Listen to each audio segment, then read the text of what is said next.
विज साहब के चेहरे की जो हंसी है उससे लगता नहीं आपको कि वो एक दिन भी सरकार को बर्दाश्त नहीं करना चाहते। सरकार तो है ही नहीं, जो नया चुना हुआ मुख्यमंत्री है उसको खुद पे भरोसा ही नहीं हो रहा कि मैं मुख्यमंत्री बन गया। भूतपूर्व मुख्यमंत्री का नाम तो ऊपर लिखा जाता है और उसका नीचे लिखा जाता है। छाछ तो बोले सो बोले, छाछनी भी बोलने लगी। गुप्ता जी शायद भूल गए बेचारे कि वो कभी हरियाणा के थे। न्यू दुर्गा ज्वेलर्स सिरसा, खारिया वाले प्रभुजी सोनी व पीली मंदोरी वाले सज्जन सोनी का भारत सरकार द्वारा मान्यता प्राप्त मशहूर hallmark jewellery showroom new Durga jewellers, Parshuram Chowk, Sirsa. अधिक जानकारी के लिए संपर्क करें 9813932001 या 9466697217। मेरे से भी पहले से इंडियन नेशनल लोकदल पार्टी को जब पार्टी का स्थापना हुई थी उस वक्त से पार्टी के संगठन को मजबूत करने में चौधरी देवीलाल के साथ भी और चौधरी ओम प्रकाश चौटाला जी के साथ भी, जिन्होंने लंबे समय तक संगठन को मजबूत बनाने में अपनी जिम्मेवारी निभाई। पीछे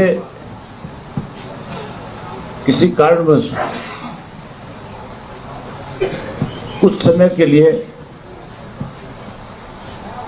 राजनीतिक तौर पे जिस तरह के हालात प्रदेश के रहे, देश के रहे, उनको देखते हुए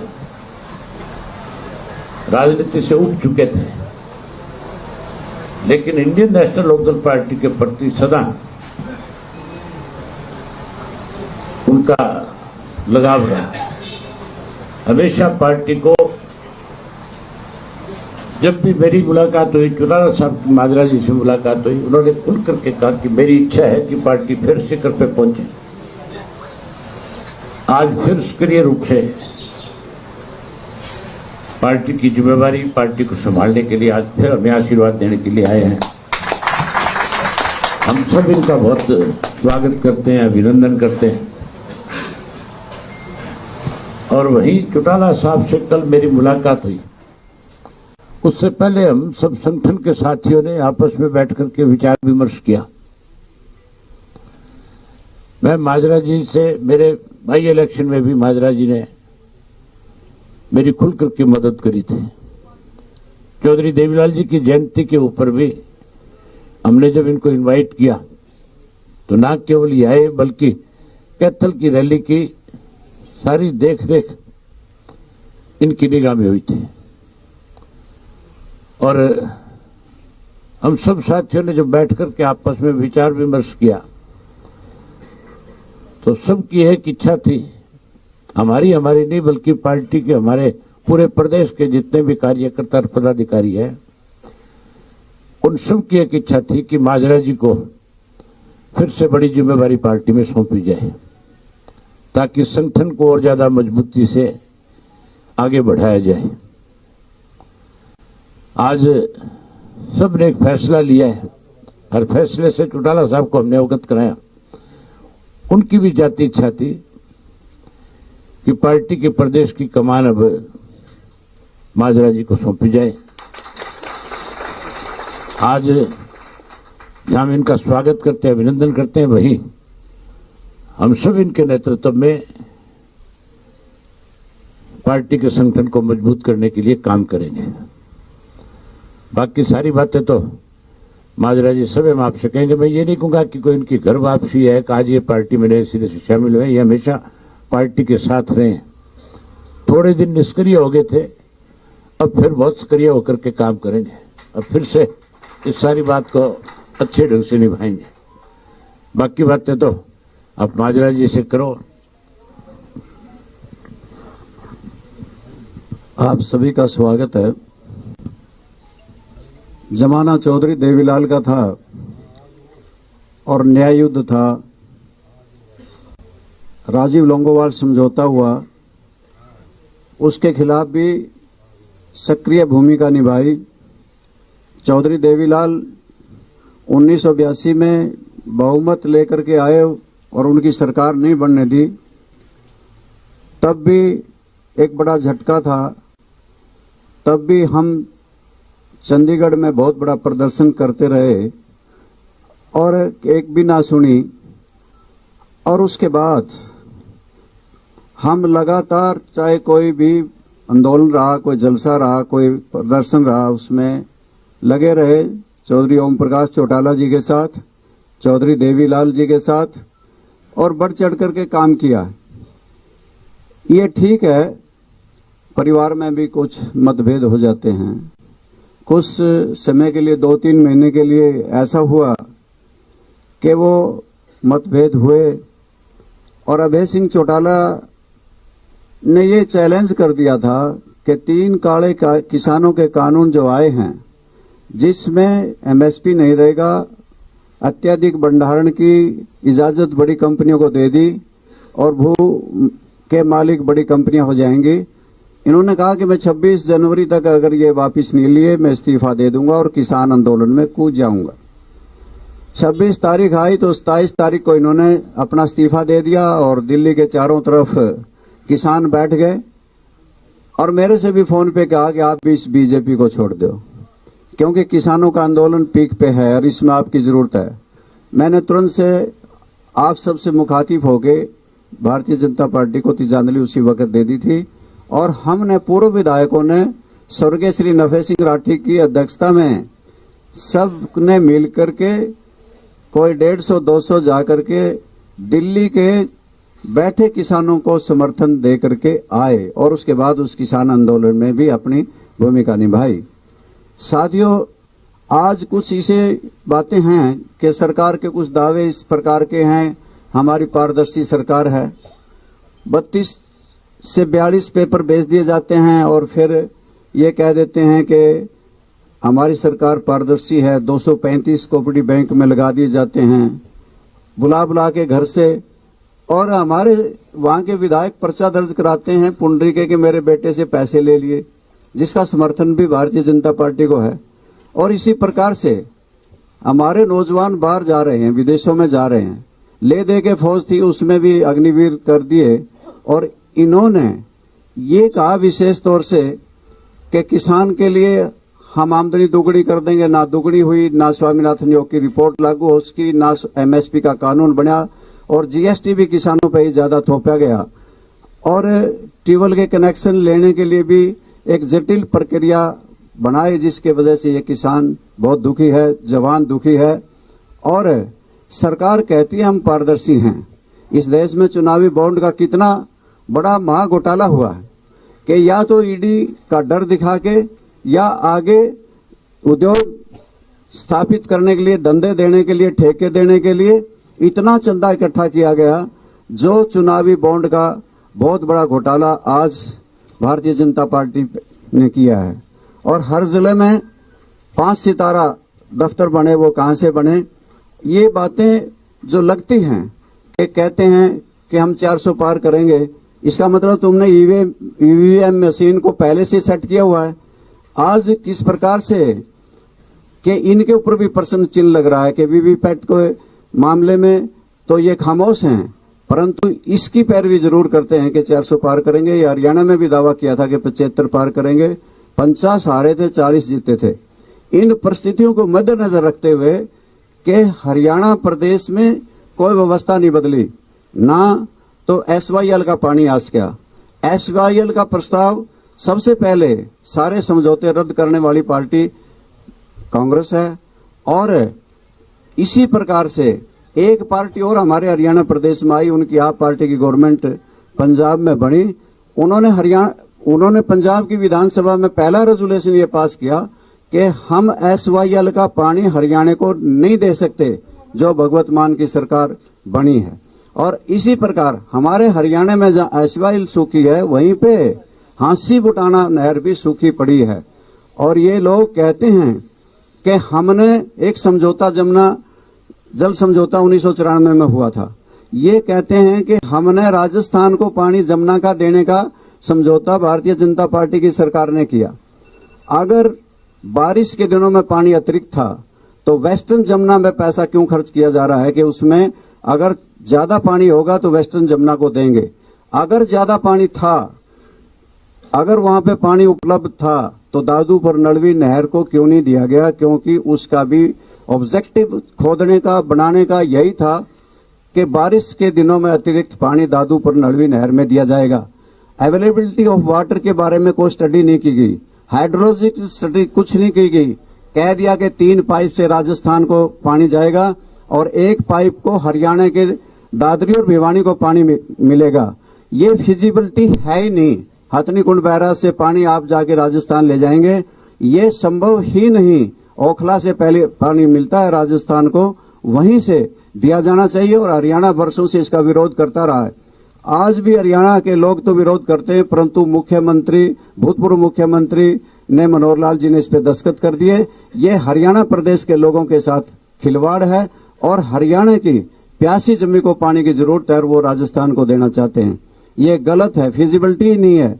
ना हरियाणा प्रदेश को SYL मिली, ना हरियाणा प्रदेश में कोई हांसी बुटाना नहर में पानी आया। दादूपुर नलवी नहर बंद कर दी और अब पानी राजस्थान को देने का समझौता कर लिया।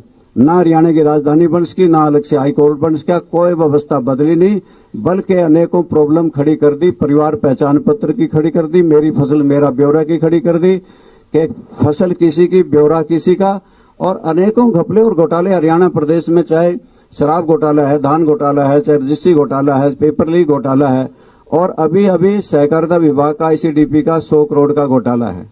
ये घोटालेबाजों की सरकार है। जहां हरियाणा प्रदेश में अनेकों घोटाले हो रहे हैं, वहीं देश के अंदर भी बहुत बड़ा ये चुनावी बॉन्ड का घोटाला है। ऐसे मौके में मुझे चौधरी अभय सिंह आए और मेरे से कहने लगे, और चौधरी ओम प्रकाश चौटाला भी कई बार मेरे पास भी आए और मैं उनको मिलने भी गया।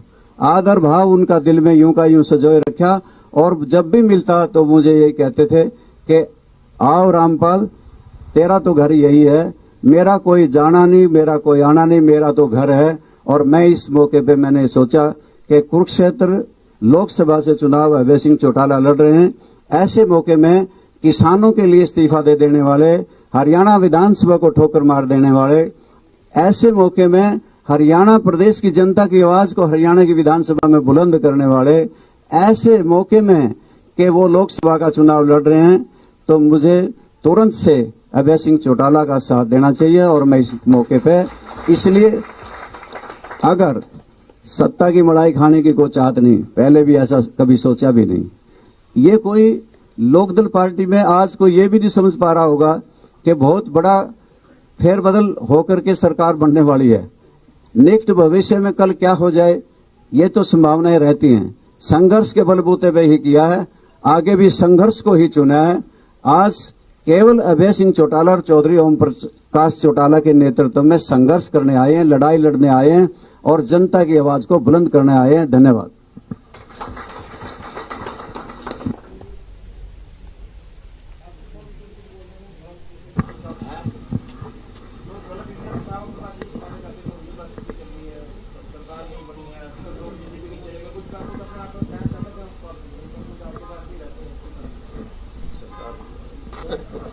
सरकार है।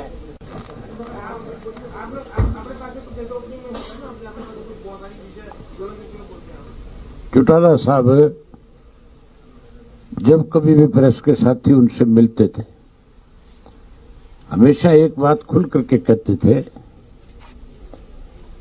कि ये सरकार जाएगी। और आज इस किस्म के हालात है कि सरकार लोकसभा के चुनाव के चलते चलते भी टूट सकती है। जिस तरह से कल मंत्रिमंडल का गठन हुआ है, उससे नाराजगी बहुत बड़ी है लोगों में। सत्ता के साथ जुड़े हुए जो लोग हैं वो परेशान हैं। मुझे MLA है, सत्ता के साथ जुड़े हुए था, दूसरे लोगों पे क्या असर होना है।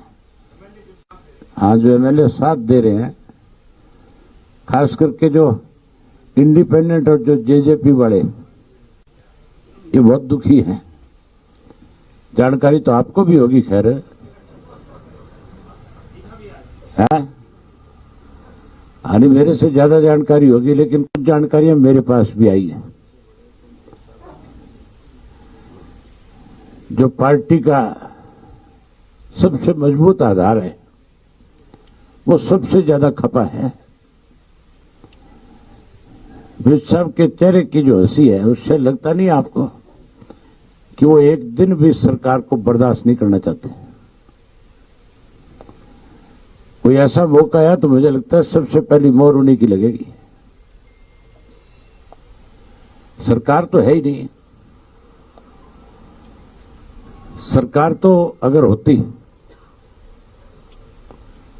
तो फिर मुख्यमंत्री का पहले दिन यह बयान आना चाहिए था कि मैं कानून व्यवस्था ठीक करूंगा।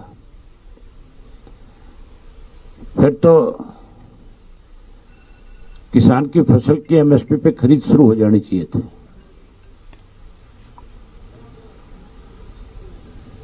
आज भी जो नया चुना हुआ मुख्यमंत्री है उसको खुद पे भरोसा ही नहीं हो रहा कि मैं मुख्यमंत्री बन गया। इससे ज्यादा और क्या प्रोटोकॉल टूटेंगे और पद की गरिमा को कम किया जाएगा। भूतपूर्व मुख्यमंत्री का नाम तो ऊपर लिखा जाता है और उसका नीचे लिखा जाता है। कोई भूतपूर्व राष्ट्रपति हो, कोई एक बात कहना चाहूंगा, कुछ लोग मेरे कुरुक्षेत्र में उम्मीदवार बनाने के बाद मुझे कईयों को बहुत दिक्कत आ रही है। सुशील गुप्ता जी का कल एक बयान छपा था। उन्होंने अपने बयान में ये कहा कि अभय सिंह चौटाला को कुरुक्षेत्र से नहीं लड़ना चाहिए, वो बाहरी व्यक्ति है। छाछ तो बोले सो बोले, छाजनी भी बोलने लगी। गुप्ता जी शायद भूल गए बेचारे कि वो कभी हरियाणा के थे, अपना व्यवसाय करने के लिए दिल्ली चले गए और दिल्ली से राज्यसभा के मेंबर रहे। हरियाणा से कभी कोई वास्ता नहीं रहा। अब उम्मीदवार बनकर के आगे मैं गुप्ता जी बता दें से कि मेरा कुरुक्षेत्र से बहुत पुराना रिश्ता है। मैं पहले लोकसभा का चुनाव लड़ चुका हूं और उसके बाद अर्जुन लड़ चुका है। लड़ने की बात नहीं। प्रदेश चौधरी देवीलाल का पूरे प्रदेश में जन्म तो है, ठीक है, हमारा सरसा में हुआ है, लेकिन रिश्ता पूरे प्रदेश से एक जैसा है। हम तो कहीं से भी जा सकते हैं। हमें तो हमारे संगठन ने जो जिम्मेवारी लगानी है उसको निभाना है, लेकिन उनको बोलने से पहले सोचना चाहिए।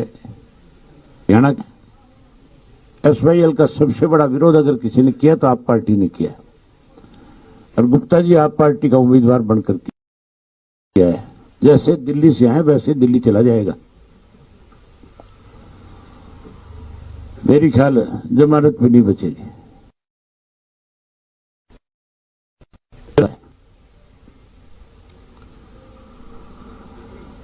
और कोई आपकी तरफ से कोई क्वेश्चन है तो बताओ।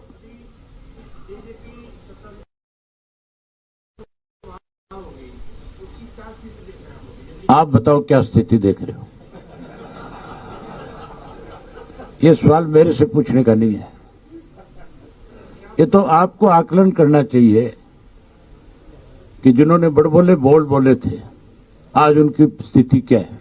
मैं एक बात कह सकता, तो 17% वोट की बात करते थे, जो 50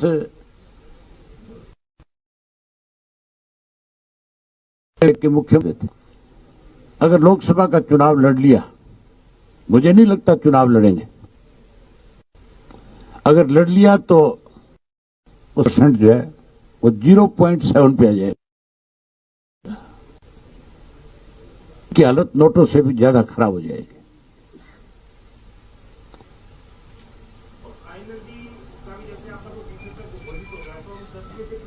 आप मुझे एक चीज बताओ, मेरे नाम की घोषणा के बाद सबको परेशानी हो रही है कि नहीं हो रही है? सही सही बताओ। राष्ट्रीय दलों की उनको तकलीफ हो रही है कि नहीं हो रही है? अभी तो एक मेरे अकेले की घोषणा हुई है, जब इनकी हालत क्या होगी।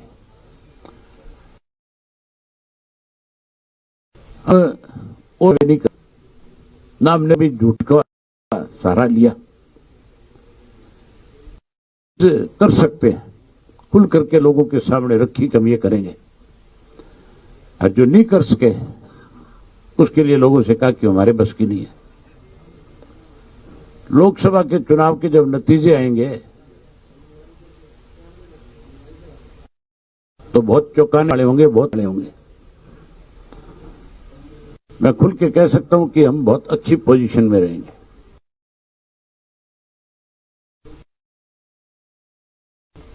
उनको गलतफहमी, उनकी गलतफहमियां दूर हो जाएंगी।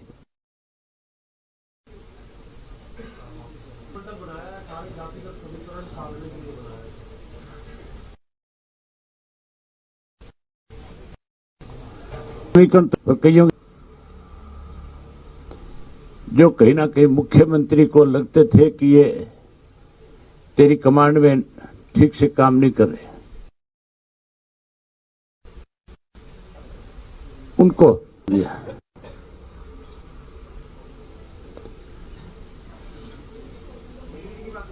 है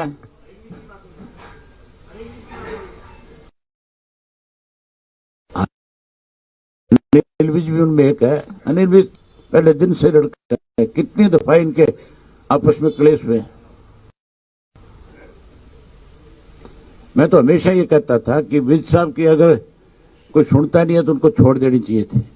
अगर ये फैसला पहले ले लेते तो आज समीकरण और होते।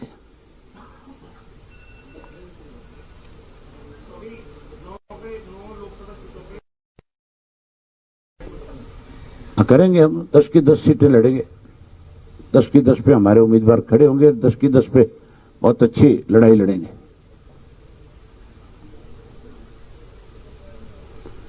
आपके लिए नाश्ता तैयार है।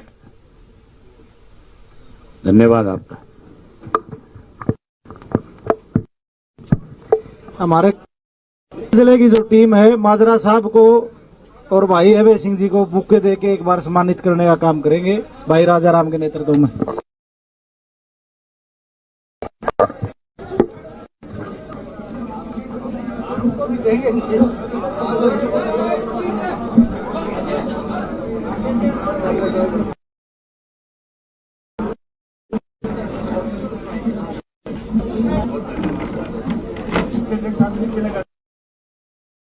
काम